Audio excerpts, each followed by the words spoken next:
আসসালামু আলাইকুম। Easy job math YouTube channel এবং ফেসবুক পেজের পক্ষ থেকে সবাইকে শুভেচ্ছা। তো আজকে আমরা এই ম্যাথগুলো করব। তো এই ম্যাথগুলো আমরা কিভাবে খুব সহজে করতে পারি সেটা দেখব। তো দেখেন, তো এই ম্যাথটা 33তম বিসিএস আসছে এবং বাংলাদেশ রেলওয়ে সহকারী স্টেশন মাস্টার 2022 আসছে। তো এই ম্যাথটা আমরা করার জন্য কি করব? আমরা কি জানি, সমজাতীয় যদি রাশি থাকে তো সেগুলোর যোগের ক্ষেত্রে কি হয়? 4 এর পাওয়ার এক্স, এখানে কিন্তু সবগুলা দেখেন সেম সমজাতীয়। তার মানে এখানে যদি আপনি কল্পনা করেন যে এটা হচ্ছে একটা আপেল, এটা হচ্ছে একটা আপেল, এটা হচ্ছে আরেকটা আপেল, তো এইভাবে চারটা আপেল, তাহলে কি লিখতে পারেন? তো 4 এর পাওয়ার এক্স প্লাস 4 এর পাওয়ার এক্স প্লাস 4 এর পাওয়ার এক্স প্লাস 4 এর পাওয়ার এক্স, তার মানে কি এখানে সমজাতীয়। তো সমজাতীয় রাশিগুলো যদি যোগ করেন তাহলে কি হবে? চারটা 4 এর পাওয়ার এক্স, এইখানে একটা, এইখানে একটা, এইখানে একটা, এইখানে একটা, তো এখানে চারটা 4 এর পাওয়ার এক্স, তো 4 × 4 এর পাওয়ার এক্স। তো এখন কি লিখতে পারেন এখানে? এই 4কে আমরা কি লিখতে পারি? 2 এর পাওয়ার 2। আর এইখানে হচ্ছে 2 এর পাওয়ার 2, তার পাওয়ার হচ্ছে এক্স, এইটা আমরা লিখতে পারি।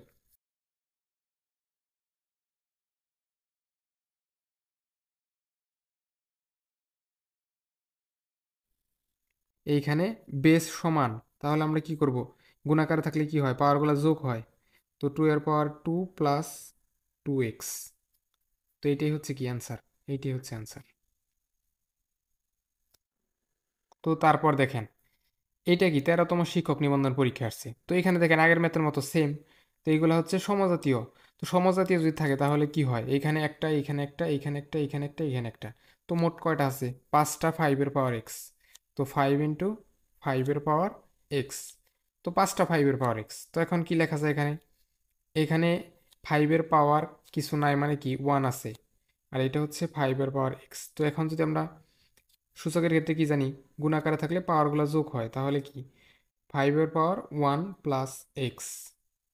তখন এটাকে দেখেন অপশনে এ আকারে নাই, তাহলে আমরা কি লিখব? এটাকে আমরা সামনে নিয়ে আসি, x+1, এইটা যা এইটাও তাই সেম।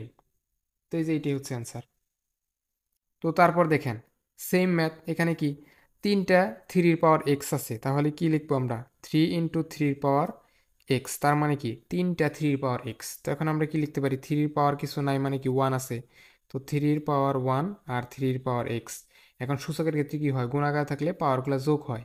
তো 3 1 প্লাস এক্স, x+1, এইটা আর এটা সেম, তো তাহলে কি এইটাই হচ্ছে অ্যান্সার।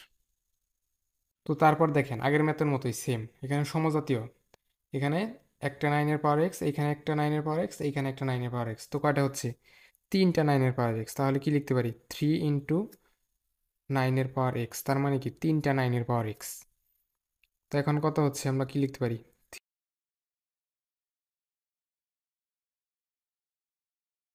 এখন কত হচ্ছে? 3 এর পাওয়ার 1 কিছু নাই, মানে কি 1 আছে, আর 3 এর পাওয়ার হচ্ছে 2x। এখন আমরা কি লিখতে পারি? 3 এর পাওয়ার 1 প্লাস 2x, বা 3 এর পাওয়ার 2x+1, তো সেম। তো এইটাই হচ্ছে অ্যান্সার।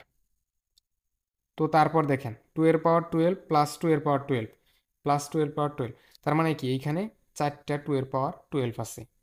তো এটা করার জন্য আমরা কি করব? এখানে চারটা 2 এর পাওয়ার 12, তো এখানে 4 × 2 এর পাওয়ার 12। তো এখন আমরা এখন আমরা 4কে কি লিখতে পারি?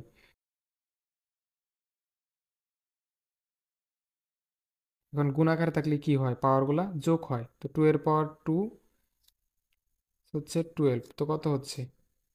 2 এর পাওয়ার 14, তো 2 এর পাওয়ার 14, এটাই হচ্ছে অ্যান্সার।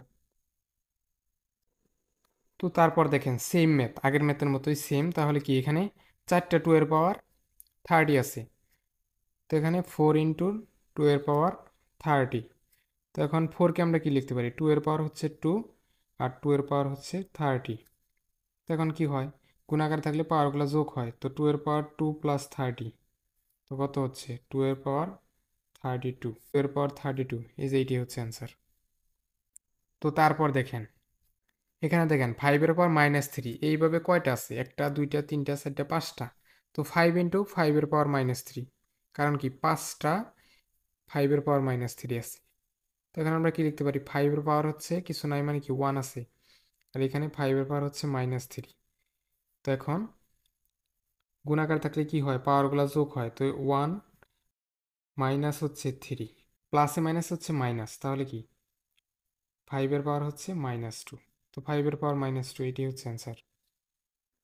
তো তারপর দেখেন 5 এর পাওয়ার এক্স প্লাস 8 ইন্টু 5 এর পাওয়ার এক্স প্লাস 16 ইন্টু 5 এর পাওয়ার এক্স ইকুয়াল 1 হলে এক্স এর মান কত? এটা কি এক্সেলতম বিসিএস আসছে। তো এখানে একটু খেয়াল করেন, এইখানে হচ্ছে একটা 5 এর পাওয়ার এক্স, এইখানে হচ্ছে 8টা 5 এর পাওয়ার এক্স, আর এইখানে হচ্ছে 16টা 5 এর পাওয়ার এক্স। তো কত হয়? একটা 8টা 9টা আর 16, তো কয়টা হচ্ছে 25টা 5 এর পাওয়ার এক্স। তো 25 ইন্টু 5 এর পাওয়ার এক্স, এটা আমরা লিখতে পারি ইকুয়াল হচ্ছে 1। এটা এখন যদি আমরা লিখতে পারি তাহলে কি লিখবো? এইখানে গুণাকার আছে, তাহলে এইটাকে যদি আমরা ওই পাশে নিয়ে যাই, যেমন 5 এর পাওয়ার এক্স, এখানে গুণাকার আছে 25, তো কত হচ্ছে 1/25, এটা হচ্ছে। তো এখন কি লিখতে পারি আমরা? 5 এর পাওয়ার এক্স আর এইখানে হচ্ছে 1/5 এর পাওয়ার 2, মানে 5 স্কোয়ার। তো এইখানে এখন দেখেন আমরা কি জানি, এর পাওয়ার -n ইকুয়াল হচ্ছে 1/এর পাওয়ার n। তো এটা এইখানে কি, এইটাকে যদি আমরা এর পাওয়ার n, 1/এর পাওয়ার n কে যদি আমরা লিখতে চাই এইভাবে, তাহলে কি হয়, এর পাওয়ার -n। তো এখানে সেম ঘটনা ঘটবে। তো এখানে 5 এর পাওয়ার হচ্ছে এক্স, আর এইটাকে যখন 1/5 স্কোয়ার, এইটাকে যদি আমরা মানে এইভাবে এই আকারে লিখতে চাই তাহলে কি হবে, 5 এর পাওয়ার হচ্ছে -2। এখন এই বেস মানে ভিত্তি যদি মিলে যায় তাহলে কি, এই দুইটা বাদ দিয়ে আমরা সরাসরি কি লিখতে পারি, এক্স ইকুয়াল হচ্ছে -2। তো এক্স ইকুয়াল হচ্ছে -2, এটি হচ্ছে অ্যান্সার। তো যারা নিয়মিত ক্লাস করবেন তারা easy job math YouTube channel এবং easy job math Facebook page দুইটার সাথে যুক্ত হয়ে যাবেন। তো সবার জন্য শুভকামনা থাকবে। আল্লাহ হাফেজ।